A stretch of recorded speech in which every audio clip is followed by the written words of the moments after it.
This is the final installment of KBIS Confidential, Creative Conversations live from KBIS 2025. And for this one, we enter the business and trends track from the programming that was held live on the next stage at KBIS. In this session, we explore strategies for balancing client expectations with tight budgets and turning challenges into opportunities for growth in today's ever-changing and challenging economy. I moderated this program, which was both honor and a joy for a number of reasons. And the best part was the incredible group of creatives impaneled for this really important talk.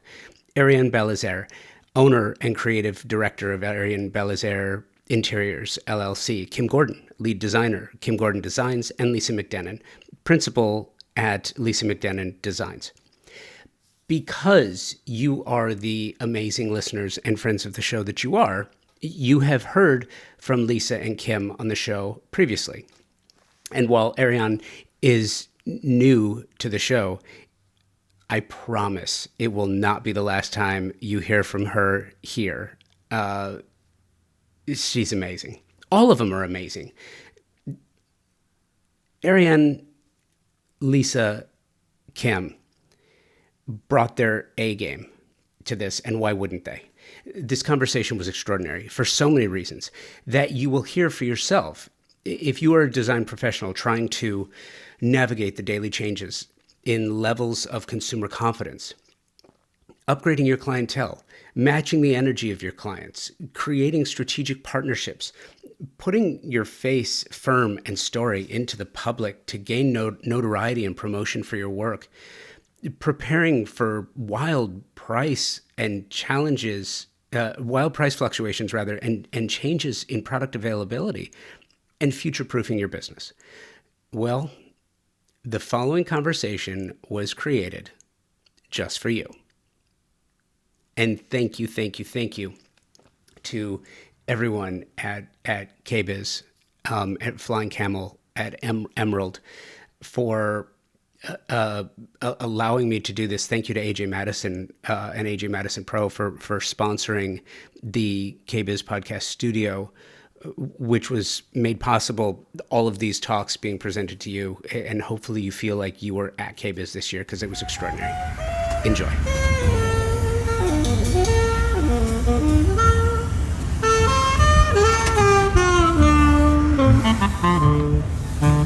We're stepping back into the business and trends track for our final panel session before we end the day at 4 o'clock with the Best of KBIS Awards. I hope you'll be here for that. I cannot wait. In this session, we're going to learn how to balance client expectations with tight budgets, turning challenges into opportunities for growth into today's ever-changing and challenging economy. Moderating the panel is a very busy guy at the show since he's also hosting the first ever KBIS podcast studio. I hope you saw that on your way in, the fishbowl as he calls it. It's very cool and he's running the show there. His name is Josh Cooperman. He's a journalist and host of Convo by Design, the popular design podcast that shares the experiences that make design and architecture so unique, and a very cool guy backstage and coming on soon. He's a powerhouse, and he's bringing a bunch of great designers and business owners, including Ariane Belizaire, owner and creative director of Ariane Belizaire Interiors, LLC, Kim Gordon, lead designer, Kim Gordon Designs, and Lisa McDenon, principal, Lisa McDenon Design. Speakers and Josh, I would love to welcome you to the stage. How are we doing today? We good? Are we exhausted already? Show of hands, who wore comfortable footwear? So. Because I'm Korean, it looks weird. Half the room. I'm telling you, every year we get people with that. I love it. Well, listen, first of all, thank you, Sophie, for the intro. I greatly appreciate it. And if you bear with me for 1 second, this is nice. This is so much fun for me. I get to read something to you. You didn't know that there's prepared work here, did you? But there is, and you'll find out why in a minute. So I'm Josh Cooperman. I host Convo by Design, a podcast for the design and architecture community. And the conversation that we're having today it may be a little touchy for some people. And I think that that's a good thing. We're having a conversation that you're not going to hear everywhere. And that's a good thing. So listen, this session, and by the way, my background's in broadcast, and this is what we call in radio a disclaimer. So we read it so the lawyers know that we read it exactly as they wrote it. There were no lawyers here. I'm just kidding. This session description for this panel is about challenges in unpredictable economic landscapes. And because of the economic and political climate that we're in today, the show would like me to read the statement, so I'm reading it verbatim. As we move into the discussion and in the Q&A portion of our time together, as part of KBIS, the next stage is a forum for insightful discussions where diverse perspectives are encouraged. Our goal is to foster thoughtful, insightful dialogue that adds value for the industry and everyone in the room. While passionate opinions are part of these meaningful conversations, we ask that all remarks and questions remain respectful. Let's work together to create an environment where ideas can be shared openly and challenged thoughtfully. We are a powerful group of industry leaders, business owners, operators, and creative visionaries. By working collaboratively, we will continue to navigate the coming economic changes and challenges as they shift and happen. Josh, you did not write that. Oh, I so did not write that. That is not my voice, but I think it's incredibly important. Yeah. So do me a favor, and by the way, this might be the last time you hear from me today with this group. I love it. No, I'm serious. I love it. The less I say, the better, and I love this group. But for the benefit of everyone here, starting at my right with you, Lisa, will you introduce yourselves and just tell them who you are and what you do? Great. My name is Lisa McDenon, and I'm an interior designer based in Laguna Beach, California. I've been in business for just about 25 years. And You don't look it at all. not at all. God bless. The lighting is great. I have a beautiful retail boutique called Nuance Home, also in Laguna. And about 7 years ago, I launched a licensed lighting collection with Hinckley Lighting. Amazing. Awesome. I'm Kim Gordon. I have a company in Venice Beach, California. I do a lot of kind of development also with houses, and it's become very interesting with the fires. And actually, KBIS has been fascinating to learn more about so many things about fires, as well as roofing materials and things. It's fascinating. Because now we realize that in interior design and otherwise, we become very responsible to what is actually going on. You know, thus your what you had to write. And learning constantly, which is why we go to these things at all. So anyway, Kim Gordon from Venice, and my girls are over there, and they're really pretty and super smart. I'm Ariane Belizaire. I'm based in Baton Rouge, Louisiana, and my design firm works on luxury residential as well as multifamily development commercial projects. I have had the pleasure of working with brands, whether it's from thinking about how designers are the extension of their sales team in the market, and really thinking about how we can support them in selling their products by introducing them into the design, but also in the storytelling of design. So I had my first opportunity to work with television this year, and I think that it is a great opportunity not only to entertain people, but to continue to inform them on the importance of our industry and our profession. That's awesome. Love it. And so what we're doing here today is this is not a Q&A. This is a conversation. So we're chopping a few things up that I think are really important. And to kick this off, Ariane, I want to throw it back to you. Mm-hmm. Here's the pretext.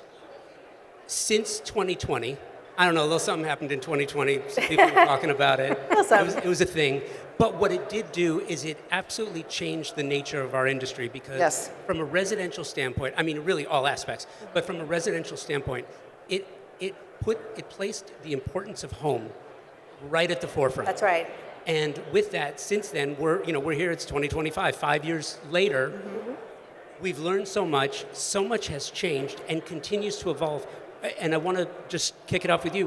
What are some of the biggest challenges that you face today as it relates to managing clients' expectations? Some may not have worked with a designer since 2015. Right. And if they did, That's right. It's very different. Yes.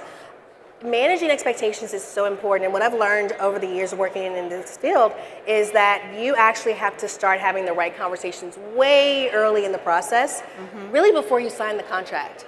Vetting and interviewing the client while they're interviewing you is an important part of the management of the expectations. But being honest with them about what you control and what you have no control over is also important. I used to love to talk to the clients about the end goal and the dreams and keep them in that happy place. But what I've learned is it's really important to set them up for the right expectations of the pitfalls that will happen, the challenges that will happen with timelines and costs and all of those things. And I think that what happened in 2020 was people were very hyper aware of the importance of their home, what it did not only for their mental health, but also their physical health with the products that were in their home. Yes. And now we have something to lean on when we tell them it's important to bring the right things into your home, even if it's a little bit more expensive, even if it takes a little longer to get it. And I feel like there's a little bit of a grace that clients are now willing to give us because they're matching that expectation of, yes, it's going to cost more, but it's also better for me instead of that instant gratification that they wanted before. Kim? I think it's really complicated, and I know that's another one of your questions, which is our clients now are really looking at Pinterest and Instagram as well. And I know it's probably one of your questions, but it's just that it has blown up everything. Yeah. It's just all of that just changes everything. I mean, the way that people are looking. But you're really right. It's really managing expectations in the beginning. The other thing is, how many times do we get clients that are like, I just want to do my living room, right? Mm-hmm. So they're just going to do their living room, and next thing you know it's going to be every room in the house, right? Right. And then it's the argument between the mom and the dad and the parents and this, and the kids are involved. And it's amazing what that actually means in relation to how you can communicate from the beginning. This is a fluid situation. Mm-hmm. You may want to get other things. You may want to do other rooms. The money is going to move. The world is going to change. Things might cost more. You better buy that now. And if you don't answer your email, it might take longer for the tile, or it might not be available, and etc. It's an interesting time, really. Very challenging for us designers, I think. Yeah. Personally, Yeah. I think for me, and you touched on it, is that communication, establishing in the beginning kind of what the expectations are, what their expectations are, and what your expectations are, what you're able to provide in terms of service and product. And we always start off in the beginning with a budget. I always start with that. I've been through a couple of recessions already. And I feel like before you actually start picking material, it's important. We have, as you can see, being here at KBIS, there's thousands and thousands of products to choose from at all varying types of price points.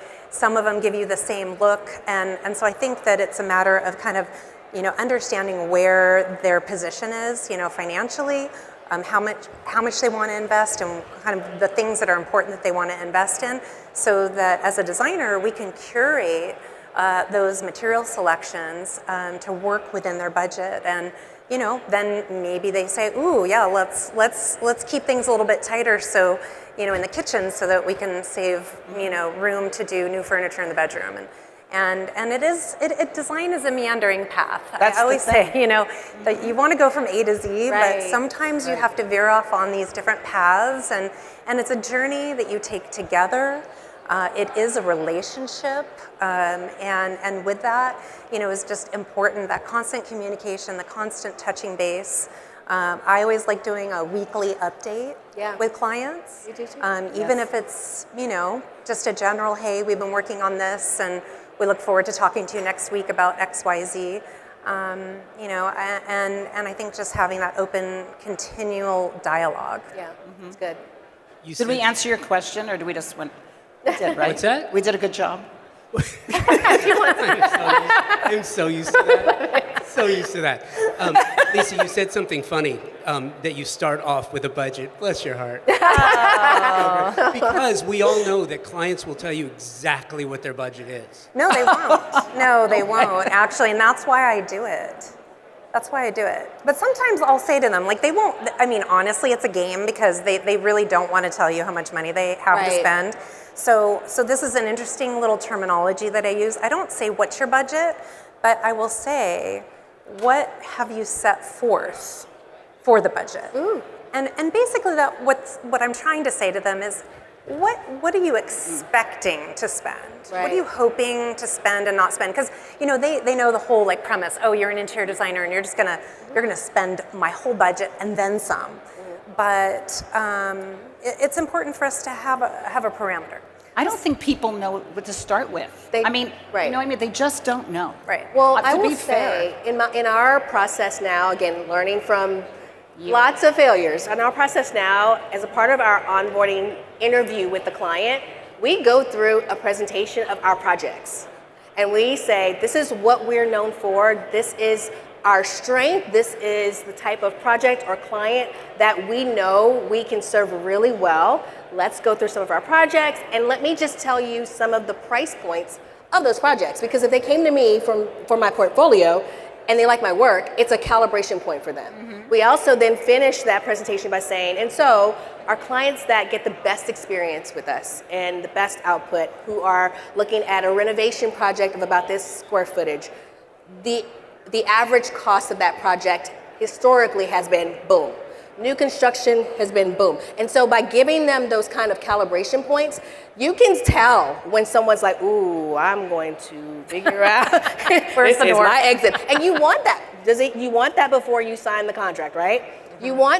You want to make it okay. It is okay if I am not for everyone. There is someone who wants to do your project. And I think by setting it up as this is who we serve really well, it centers them.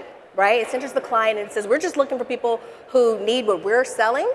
And that's how we manage that expectation about the budget. And that's really an interesting point because we're so custom. Like in my office, That's we're right. so, right? And then even though I'm kind of sometimes, and I'm so curious how you do this, because I want to introduce what I do or say, you know, for instance, I'm known for integrating gardening and landscaping and things. And I want to talk to people about that, about how important all of that is. But if I show them all of my work, you know, work is so individual, and it depends on the budgets of the people, and they might pigeonhole us. I'm from Venice, right? So that meant a lot of my work was super boho. So I had some people that were looking at my work going, oh, you know, she's boho. She doesn't know how to do this. So I started to kind of hesitate a little bit, like, hold up. You know, I do like a lot. I'm a magazine, right? Like we have everything you expose. And it's really about sort of dialing into the human that you're talking to and understanding where they're at, and then it's the mystery money. Oh my God, the money. I think it's critical and crucial, and I want to ask you about how the manner in which you deprogram your potential clients.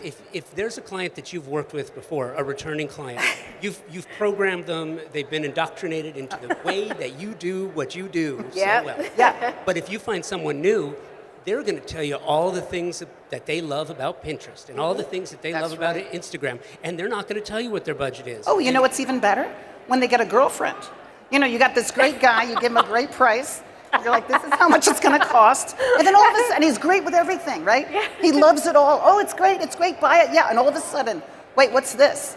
And you start to get a little flag. Uh-oh, he got a All right, girlfriend. so wait a minute. What's worse, Someone else is Pinterest or looking. a girlfriend? Now you're creating more Or anybody. problems. Now you're creating more problems. The question Right? is, how do you deprogram them? Right, So exactly. so that they, and serious, how do you deprogram them away from social media to understand that, yeah, they can trust you with the budget because you're not gonna say, okay, what's your budget? Okay, it's $2 million. Great. This is a design for $5 million. It's like, you know what, that's not fair. Or even to come right up to it with no wiggle room for something that they may want to add later, that's not fair either. There has to be this trust. How do you manage the deprogramming and the building of trust to sort of address those expectations and knock down some walls in advance? Yeah. Well, I love Pinterest. I love Instagram, so I kind of embrace it in the sense that, you know, I utilize it for a lot of resources and inspirations, and I think it's great that clients do too, but I'll tell them, you know, send me a few of your favorite things and tell me why. And then we kind of go through and we sort of break it down. And, you know, sometimes you could look at something and be like, oh, okay, well, that's 5 different houses. So, you know, if you've got 5 different properties, great, but let's narrow down, let's get the theme and the concept going. And, you know, that's one of the, you know, second things that we'll work on after the budget is, you know, your overall, what I call overall design inspiration. That to me is like, you know, your guiding light for the entire project. And every decision needs to bounce off of that overall design concept. Does it fit with that design concept or it doesn't? If it fits, then it goes in the bucket. If it doesn't, then it's out. You know, the other thing is that we, from our experience and our design knowledge, can say, oh, a client will show us a picture of this gorgeous fireplace and it's, 20-foot high ceilings. And we're like, okay, well, we have 8-foot ceilings in the house. And so that's a nice idea, but you're not going to achieve that look. But if you want something like that, maybe we look at it from a materiality standpoint, and we pick something like a little morsel, like the vibe that becomes the inspiration, and that's where our talent comes into play. Yeah. Because we're able to take that one little morsel, and then we're able to spin it and turn it into something that still feels good to them.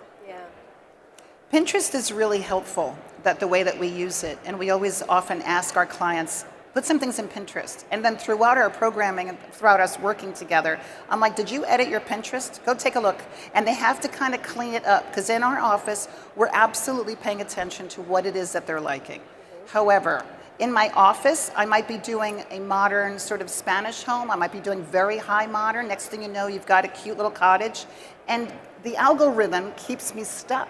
Yeah. That's my problem, is the algorithm is thinking about my last project and I can't see anything. So I'm addicted to magazines, European magazines, and I just look at them all the time, and I also reteach the algorithm, which also, don't forget, our clients are stuck in the algorithm because they're sitting there looking at whatever Kylie Jenner had on the front page of AD, and next thing you know, they want to change their cabinet color. And by the way, they think it's just a cabinet color. So they're going to say, oh, it's just a cabinet color, it's not a change order. Right. You're like, well, no, now the tiles don't work, and now nothing works. Right. It's very complicated to hear what someone wants. Your question about deprogramming, I think it comes from, and this is a little trippy that we've been working on at our office, and that is taking the jobs a little bit smaller pieces. And you and I talked a little bit about this when we first met, this idea of kind of, and this is going to sound a little crazy, but getting involved with taking someone and doing an hourly. And it ain't a cheap hourly, but still, you're doing an hourly and the client feels like they have control. And you start to kind of work with them a little bit. And as they pick other things, it's all about control. They feel like they've got control, and they do. And they know when we need, and what they want from us, what they want to shop for. They're paying attention to the budget. And it was very, very hard for my office to consider doing something like an hourly, I have to say. Because we've always done it in this, a big thing. And we're in Los Angeles. We have like celebrity clients. We did we had small homes and normal, nice people like all of us that just want to do something cool in their house. And they need to be empowered, and they want to be able to do it themselves, and they really want to know. And I go, well, let's do it by the hour. When I did an analysis of the hourly versus, I made more money with the hourly. Always. I'm just saying. I mean, and I'm not kidding. Everybody's changed. When they have the freedom of changing their mind and looking at the next best, and I don't have control over that in the contract, that's what I had to do. And I kind of like it. I think it's kind of it's a pain in the neck in the office to try to keep track. But my lawyer drives a really nice car. I'm just saying, they got it figured out. They got it figured out. So anyway, you bring up... But that's how you program. That's what I'm thinking, in a way that we're learning together. And I have a thing in there, either one of us can break up in 3 months. I also do that with dating. So, but it's really nice because after 3 months, you're able to go like, oh, this person's crying, or we don't, not in alignment or whatever. You're listening to KBIS Confidential. Live conversations from KBIS 2025. We'll be right back. Hey, pros, designers, builders, contractors. If you're not using AJ Madison Pro, you're leaving time and money on the table. AJ Madison Pro is the ultimate appliance solution for professionals who need fast, reliable access to top brands without the headache of back orders. Thanks to the in-stock promise, you get products you need ready to ship immediately so your projects stay on track. With nationwide shipping and delivery, AJ Madison's massive logistic network ensures your appliances arrive exactly when and where you need them. No delays, no surprises. And with over 150 top brands, this is your one-stop shop for all things appliances. Their team of industry experts provides personalized service to help you select the perfect appliance for your projects, ensuring a seamless experience from start to finish. Plus, here's an insider tip. Qualified builders and architects gain access to exclusive trade programs with significant savings on select luxury brands. AJ Madison Pro handles the registration for you, so you get the best deals, no extra work required. Join AJ Madison Pro today at ajmadison.com/pro and start streamlining your projects with ease. You bring up a really good point, and it was something that I was thinking about on the flight here to Vegas. There are a number of high-profile lawsuits that are happening right now, and don't worry, I'm not putting anybody on blast. I'm really not. But I think the nature of these particular lawsuits is really important for what we're talking about here, managing expectations. Because in my, the way I view this, and you probably do too, a lawsuit is simply the manifestation of mismanaged expectations. Yeah. Fair? Yes, Yeah. very fair. A lack of communication in one way or another. In one case, there's a famous athlete and designer, and the contract just did. I didn't read the contract, but I read the brief. I read the case itself. What case, Josh? I'm not saying I'm not. But what I will Google it. But what I will tell you is there was definitely a lack of communication from the very beginning. Things that went into text. Let's talk about communication. Let's talk about what's in your contracts. Yeah. And I am going to say, look, we've never worked together, as I've never been a client, but I'm going to imagine that your contracts are bulletproof because your lawyer drives a really nice car. I had to change it. I didn't understand it. And also that brings us right into insurance, doesn't it? Because you have to have certain types of insurance. Wait a minute, time out. Before we get to insurance, I want to go there. I do. I know, I hear you. Before we do that, I want to sort of address the communication issue. Yeah. Okay. As it relates to the contract, as it relates to what you're gleaning from your clients during the meetings. How do you approach the legal side? Communication is the key to everything. And as designers, especially if you run your own firm, you have to know that you have to be willing to put the time into thinking about the experience from the client's perspective. Whatever gaps of knowledge they have, you want to spell it out. Whatever they may get confused over or you've seen in the past has become an issue or challenge, you want to think about making sure it's addressed in your contract. Our contract went from when I first started my business, a page, because I was like, oh gosh, I'm just so excited somebody's giving me a check. I don't want them to get second thoughts. So 1 page initial and we're good. Right.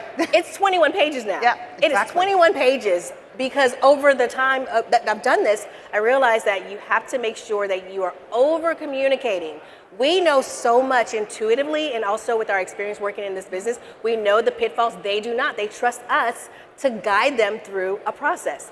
We align our contract with a process that they can understand like a 5-year-old. We literally have. Do you have like a top sheet and then you have the 21? Well, we have an actual presentation we go through. So I told you we do the presentation with "Are you interested? Are we interested?" And then when there's a contract signing, we invite them to the office again to show them our professional, setting and that we are serious about our work.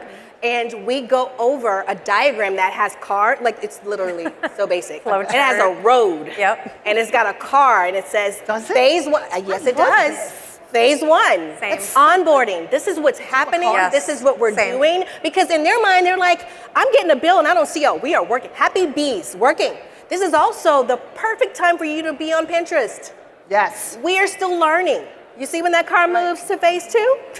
We're concepting. That's right. Some things doors closed. This is also where we have a clearer understanding of the budget. We gave you a spitball, but we didn't know the scope. We've had time together now in the concept phase. We know how many rooms we're doing. You came to us, not want to show us all your car. You said, maybe a bathroom. Now we got 5 rooms. But you can't expect me to honor the budget I gave you at the beginning when you gave me 4 more rooms. That's right. So when we go through that process, we're like looking for, do you understand? You understand? You understand? And then this is the 21 pages, initial here, and here, because this is the only time we want to have to talk about it, when we're all happy.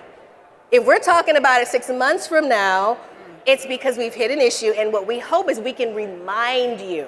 Remember we talked about this might happen, and this is the process that we use to resolve this issue. Everybody's happy, hopefully, and we can keep going. But it is communication, and it's those conversations we're kind of afraid to have that are what get us in trouble. You have to actually be very explicit with them about the potential pitfalls, how you make your money, what you're marking up, because I know what you're talking about.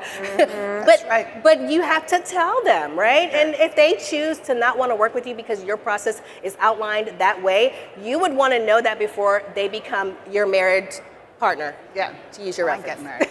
Exactly. But yeah, That's it, right? that's right. Yeah. Yeah. But do you talk about money, or do you have someone in Yes. your office doing I- it? Are no, you straight up? I talk about money, and here's why. My name is on the door, and That's if I right. don't look like I have the confidence, and I practice. So when we do our contract and we talk about the design fees and what the proposed investment. So it's not an estimate because we're still sourcing, right? But Yes, we say that's right. based on the scope, here's the estimate. I practice that number rolling off my tongue. The more decimals or commas, the more I practice. And I want to look you in the eye, straight face, and go, that I'm looking at you, sir.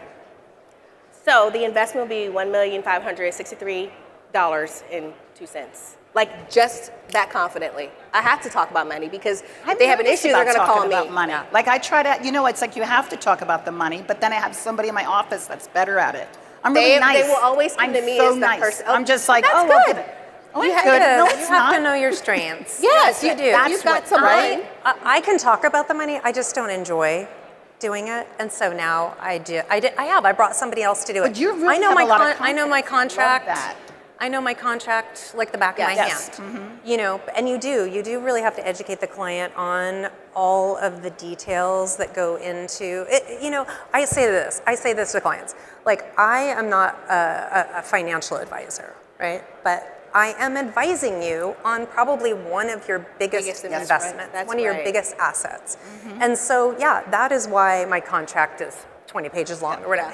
There's a lot of decision making and legality and finance and accounting and all of that goes into, we run programs with all of the products are itemized. Every single knob, every single, finial is every fabric, pillow, whatever.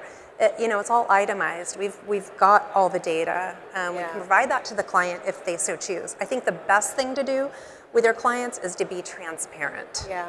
Yes. And we talk about hourly or design fee or markups, percentages, wholesale, retail, that type of thing. I think, to me, I never want my client to question my business practices. Yeah. Yeah. I never want them to, we have to be as professional and business oriented as possible and let them know that we are taking, their finances and their money seriously and their project seriously and the details seriously. And I think the more transparent that you can be and explain to them exactly how you run your business and what your markups are and why. We get a lot of questions like, why do you mark up the product? And if you explain to them what the markup is for and what it covers, I think it's very self-explanatory. Nobody And then I think understands everybody's how long on it board. takes. They get it. Yeah. One of the things that came out of the pandemic that I want your take on, because I think it was remarkable for designers. Look, you don't like to say no to your clients. I don't think anybody does. But when the supply chain kinked and tightened the way that it did, and clients said, well, I want this refrigerator, and I want that, and I want that, and I want that, and it gave you the confidence to go back and say, you're not getting it, sweetie. It's not going to happen. Right. Because, Or you will, but it's going to be like 6 months. because Right. it's not available. Respecify. And did that change? Did that empower you in ways demonstrably and over time that you can still do today, or was it just sort of something that was ephemeral and temporary? Oh, I thought it was really challenging. Because we're accustomed to curating a very edited set of options for clients. We might just do like options A, B, C. We try to make it easy. Like, do you like this, this, this? And then, they'd pick one or two, and then we would price them out, or we would get, lead time, and then like none of them are available. Right. So now we're having to do a lot more work in advance to check stock availability, to check pricing. And then quite often what was happening during COVID is that people were not selecting the best option. They were selecting the That's true. option that was available the fastest. And to me, it just really compromised the design. And then as a designer, I'm beholden to, oh, well, what can we get fast? What can we get fast? Like, what's available? What's in stock? What's this? And that's not really, that's like the tail wagging the dog. That's really not how I feel the best design is, going to come about. And so then it was the question of, okay, do you want it now? This is what you can have now, and this is how much it is, or you could have this, but you need to wait. And I think that's a better conversation to have. I think it's a good conversation to have. It's just, I think that is a better conversation. Yeah. I have to say that when COVID first happened, it was horrible, and it was really it was terrible. It was like, oh my God, what are we gonna do? And then I really embraced it, and I dug deep into Etsy, and I dug deep into everything to find amazing makers that were everywhere, that were able to create things and make things. It exploded my mind. But really, I just started going like, wait, it was very flexible, and design is flexible, and the world has to be flexible. And I went to the client going, blah, blah, blah. Well, how about if we do this? And then we were able to it was very difficult, and then it was amazing. And now I'm working with these outstanding makers everywhere. And really, and I was able to have some custom things made and think more. I designed differently. It was, in the end, even though it's kind of wacky to say, I learned a lot about me as a human being, how my office is, and what actual flexibility and kind of boots on the ground, figuring it out. And it was hard, but I'm just saying, once you got over it, I learned a lot. Yeah, but I'm wondering, is that a lasting idea? Yeah, was that a trend, or was it trendy, or was it trending, or is it now established? It's much easier now. But I still utilize those people, but now I'm able to get, I can now get the correct pulls. You couldn't get any hinges. Remember that?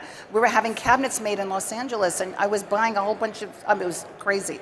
You're finding people in, Germany that were making cabinets in their basement, and then you had them send you their hinges. That type of stuff was happening, and obviously that's easier. So no, but I do have the confidence now to know that when something is thrown at us, that we're going to be able to figure it out. You got to go, I got this. I got the next influenza. Well, and I ask that particular question. Yeah, it's hard. Because for the conversation that we're having here today about managing client expectations, you think about it in different terms. When a kitchen used to be 3 appliances put in a triangle, and it's the room where everybody got together and talked and ate and did their stuff. Kitchens that's not a kitchen anymore. Like a kitchen, you have all your appliances that you used to have. Some are still on a triangle, some are on a zone. Most clients, I don't think, you tell me, but I don't think most clients could tell you the difference between a triangle and a zone and how they perform. But now you've got a scullery, and you've got a butler's pantry, and you've got a wine bar, and you've got a coffee bar, and if it's in an adult use legalized state, you've got a weed bar. You got the grow room. I had the grow room on the bottom of one of my islands. It's Venice. Well, I'm not trying to get you off track. I'm not trying to go off track. But what I'm saying is, when the appliance budget and cabinetry budget used to be X based on a room, and now there's a multiplier. You're right. Because it's X plus Y, and then if there's an ensuite and you want a kitchenette in the ensuite, and you want, refrigeration drawers for the GLPs and GLP-1s and makeup and cold water. rooms. Now they're really popular. So all of these multipliers make the budgets so much greater, which raises the level.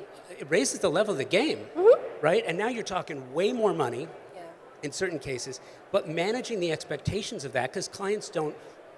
I'm not speaking for them, but I don't feel like they understand, and it's your job to explain it to them. How do you tell a client, you can't have this, but we can do this, and to get them to understand and to be happy about it, and then we're going to get into the specification, which is totally different. Yeah, for me, I don't want to tell them what they can't have if they've got the money.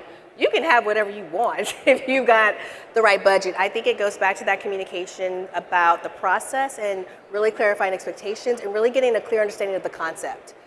When we get to concept, we're able to do a whole nother look at that budget to see if it's adequate to meet the goals that me and the client have established. And when you explain to them that now that your expectations or your dreams or the scope of the project have expanded, naturally you understand the budget expands as well. Now here's what impact that means, right? So it's really like taking the time to kind of like dial back for them and talk about the impact of their choices on the budget. And what I find is if you've gotten to that point where they trust you and they trust the process, they start finding money. Has anyone else had that experience? What's that? Oh, I see the hands. yeah. Oh, yeah. Raise your hand so we can see everyone in the crowd. Thank you. They just find money. They find money. It's like, where did it come from? Thank you for finding the money. But it's because they connected that money to something they wanted. And that happens in all other areas of life. I think for us as an industry, we're just learning how to really talk about it the way other people do. Car manufacturers do it all the time. Oh, yes, you want this car, but you also want the bells and whistles. And we understand how that little sticker on the window starts to get other extra lines and what the new price is based on our customization. That's what we're doing for the client. And I think when you frame it that way, it helps with those expectations. You're absolutely right. So I'm getting that Johnny doesn't need travel baseball because we need the scullery. Exactly. That's it. Choices. If there's any takeaway, that's the one you can share with your clients is Johnny doesn't need travel baseball. No. Doesn't need it. So I'm going to bring up the elephant in the room because everybody's talking about it. How do you price, how do you solicit the budget for a project knowing full well that there are price increases that you may have already gotten notification on. You may already know they're coming. Yeah. And some other things. I'm sure it's going to come up that there are some issues out there that may raise the cost of goods from certain areas that may affect your design budget. I'm curious if you feel, is it having the conversation sooner? You have to. Yeah, absolutely. I mean, I think that, it's important to kind of have that little, slush fund there, It's like we always do ranges, and talking about the B word, the budget, I don't just do a hard number, I do a range. Yeah. I do a high and I do a low. And it's sort of like when we go shopping, I'm not always buying really high end, it's a mix, it's a high-low mix. So I'm not afraid to, pick like a really high-end product and mix it with something more budget-oriented if the achieved result is going to look fabulous. Why not? I think it's about being a good shopper. It's being about being a good buyer. It's understanding the relationships that you have with your suppliers. And, I think we all know that we have the potential of, price increases coming. And I think just understanding that and knowing and having the opportunity and a little bit of that wiggle room there to kind of understand that we might be facing that. I think what we did was we just added a line, like almost a paragraph now with that ever-expanding contract. Right. That now, it used to be, right, it used to be what, acts of God? Remember that terminology? It's almost like, and by the way, if things change, I mean, that's what it is. And everything, and I'm going back again to the small pieces or the hourly, or the idea of taking things in smaller chunks, because they're watching it with you in live, and they have control over it. And as you're sitting there talking about an expanding kitchen, then the next word is, well, by the way, that's coming from this other country that might be having an issue. We're just going to either buy that right now, like you have to tell me now, because we have to buy it, like, or whatever it is, right before it hits, or find out if it's warehoused somewhere, or to try to beat it. I guess we have to beat it, don't we? We have to kind of see if something's available now, right? I think we start having the conversations earlier about just the fact that there's so many things we don't know. Yeah, that's right. Just being honest and saying we don't know, and this is new for all of us. And as we navigate this, we're going to try to do our best to communicate to you what we do know when we know it, and to honor and respect the range you want it to be in. But also, we have learned to talk about contingencies. When anyone's doing a build or a renovation, we talk about how we're preparing for the unknowns, right? And so I think we can use that same strategy of how we communicate any implications that might happen with tariffs or anything like that, cost increases, and say, just like we would plan for a contingency, let's plan and have a line item. It's like that's COVID. just us preparing ourselves for if that happens, being able to still retain the products that we loved, and having access to the money to cover right. And then you do what you do, right? The high-low, find things, say, okay, well, this refrigerator, whatever, has cost more money. but we could probably find some money Save over in here, another find area. it, you know what I mean, and try, Exactly. yeah. Yeah. And I think just communicating, with the suppliers too. I think a lot of our suppliers are really good about letting us know that there's going to be a price increase. Yes, of course they are.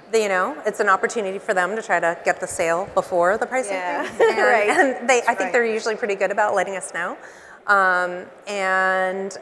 We know historically, the beginning of the year, all the new price lists come out, right? That's right. So if you're going to be placing orders kind of towards the end of the year, that's always a notification that goes out to our clients. If they have a proposal, our prices are good for 30 days, but if they're ordering at the end of the year and we know that there's a price increase in January, we let them know that. Yeah. And it's their choice. They can either order it before the price increase, or if they decide to wait, they'll be subject to the new price. Yes, we're going to do it. Yeah, do it now. Lock it in. I'm just curious. Show of hands, who here has had a conversation specifically with your clients, suppliers, partners, showrooms about tariffs? Oh, quite a few.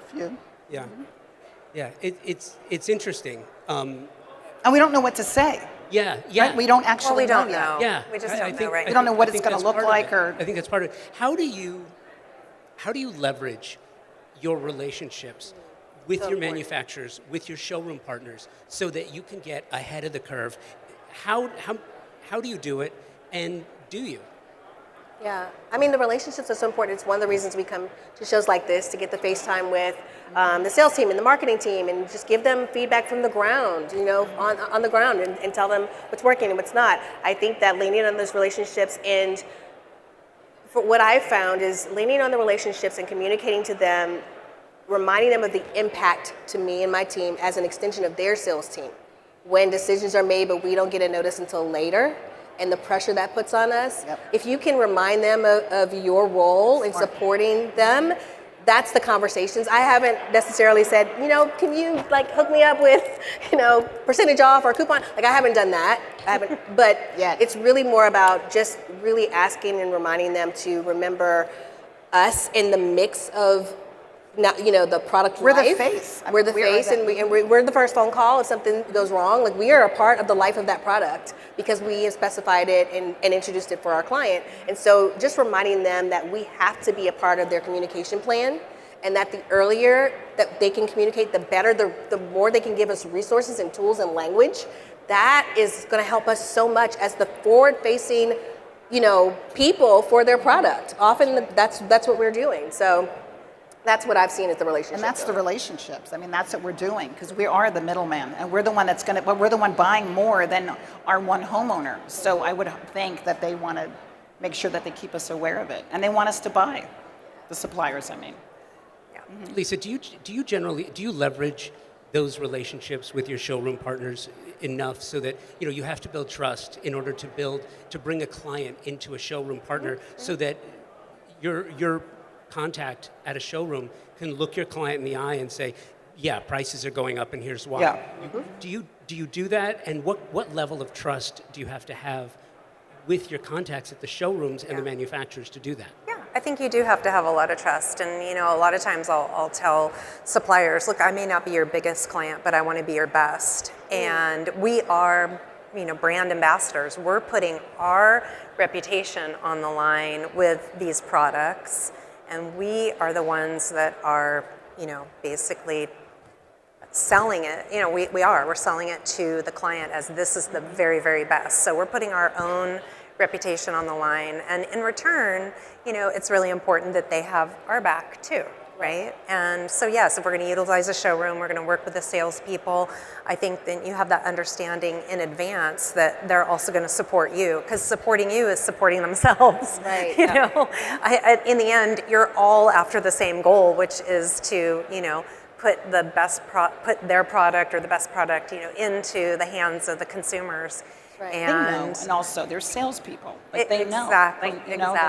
So, I think if they're looking at the bigger picture of it and knowing that, we're repeat customers, that's really important. And I know that there's a lot of manufacturers that we're just a specifier, And they're even setting up kind of like different sort of rebate programs or different types of programs where they're like tracking, like the appliances where they're tracking how much you're specifying a particular line, and which I thought was really new. I had no idea about that. And I was like, oh my gosh, I need to sign up for this stuff. Like, you know, and I think that's great, you know, and that gives us the support to know that like we might not be physically purchasing it, but they know who we are and what we're doing and what we're bringing to the marketplace.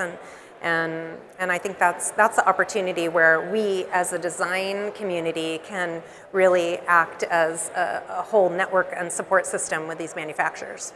Right. Same? Anything to add?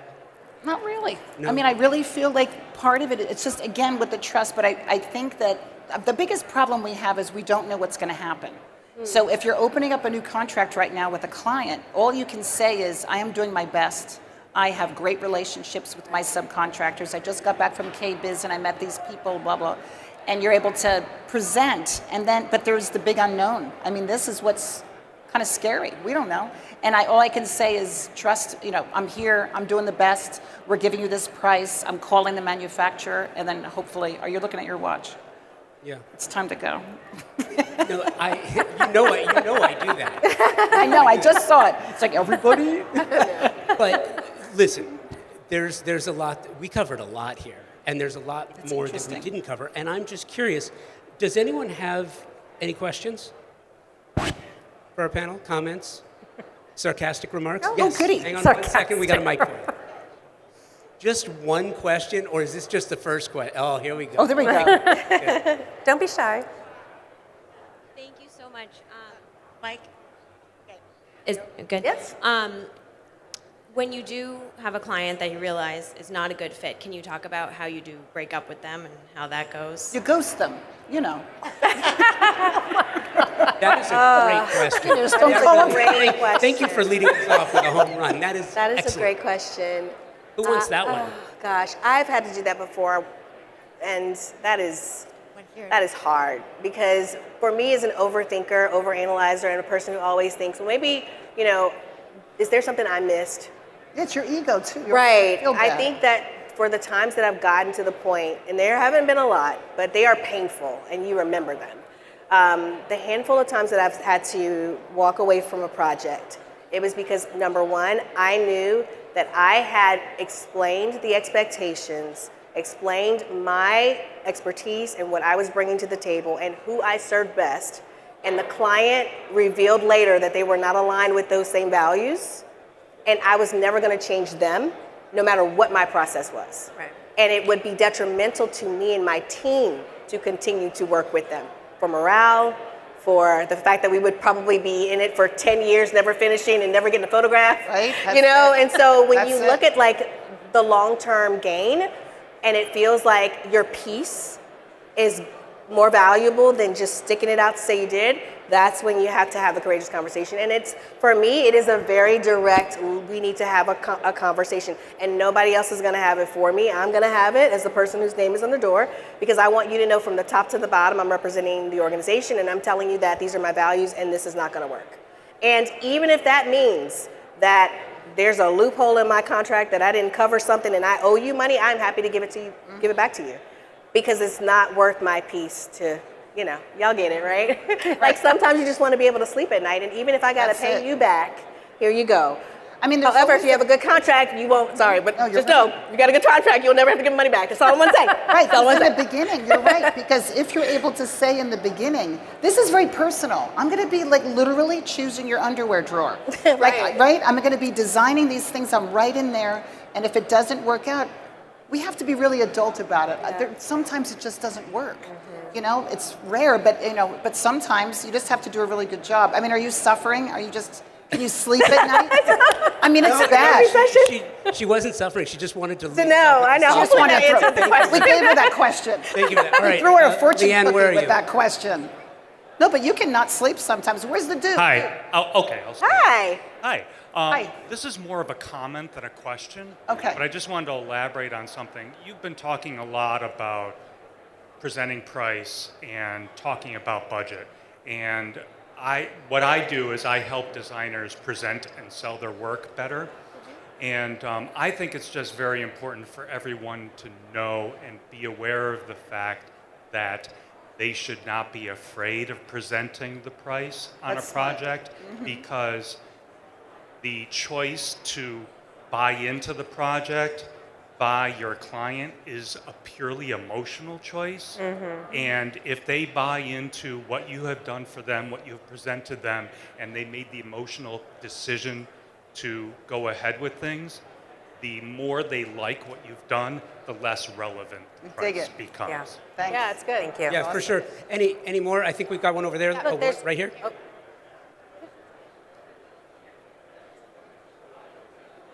Hi, thank you so much. This was very insightful, and I loved hearing the conversations from the other side. And we're on the multifamily side. Oh, good. We need to talk. So, as a designer, what percentage of budget do you think is fair to allocate just to the kitchen itself? Ooh. Knowing that it's the nucleus of the, the rental apartment or the condominium. And secondly, I would say, what helps you decide?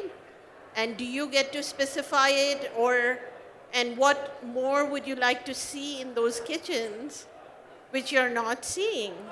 So much, girl. So much. right. We don't have There's a time. lot there. But what I will say is, for the multifamily projects that we work on, we typically have an architectural firm that has worked with the construction team. They have a preliminary budget for the project based on the developer's needs, how many units they're going to have, and then they literally look at how many units and types they need of that room, and then they budget a percentage of square footage for utilitarian spaces. They never put enough money in kitchens and baths. I think that that is what sells a unit. That's right. I would love to see them invest in better quality products, better looks for units. So that's why I said that's a whole panel. Talk to me next year, KBIS. But certainly there could be improvements there, because I think that for the value of the sale and for long-term wear, there should be more money put into the kitchens and baths and multifamily projects. Yeah. You can also start relationships, right? Because you're coming to a place like this, and you sort of have to find the people that you can actually get, like whatever the brand is that you're grooving on, and that you can actually install in these houses and continue to use them. But I want to say also, remember that when you're doing multifamily, that people often need more closet space and more storage. There's a lot of times I know we're just sticking bedrooms in and just jamming it in. But man, everybody complains that there's not enough storage. So it's just something to think about, the little pockets. And by the way, storage does take up square footage, but that's an empty room. Right. That is just shelves. So in relation to your money, you're paying a little bit of attention, because when we're looking at spaces, I want to be able to put my stuff in there. Right. I I love got it. a lot of stuff. I think we have time for one more. If there's one Look, she's more, right back all the way in the there. back. She's- Where's she at? She's I see like, her. Oh, back. jump up and down. Good. Oh, she And while went we down. do this, I just want to remind everyone, before we get to your question, I just want to remind everyone that when we are done, stick around, because at 4, we're still going to be going to 4. No, I'm kidding, Leah. I'm totally kidding. That, We're not getting Best off of the KBIS stage. is Yes. coming up. Exciting. Sir, please, go ahead. Stand up. Let us know what your question is. Hi. Thank you for your Ma'am, sorry. conversation. It's very insightful. I was wondering, in this economic climate, how much risk do you feel like you've been able to take with new products, more innovative, experimental approaches, versus falling back on the same set of products that you've already been using in your designs? That's a great question. That's a good question. Anybody else want to? Well, I guess the first thing is that you've done your research about who is creating it, who is the management behind the builders and the innovation around it, and of course the warranty. And how much will they give you a better price in relation to trying something new? I guess it depends on the application also, and who your person is that wants to purchase. I mean, if you're where we are, we have a lot of tech people, so we have to rely on a lot of the newer things. And also adding, for instance, on a new build, wiring perhaps for the potential of the future. So you have the house wired, which isn't very expensive, but then don't add all the doodads. Let them add the expensive stuff. Something like that, I think, in relation to tech. I love it.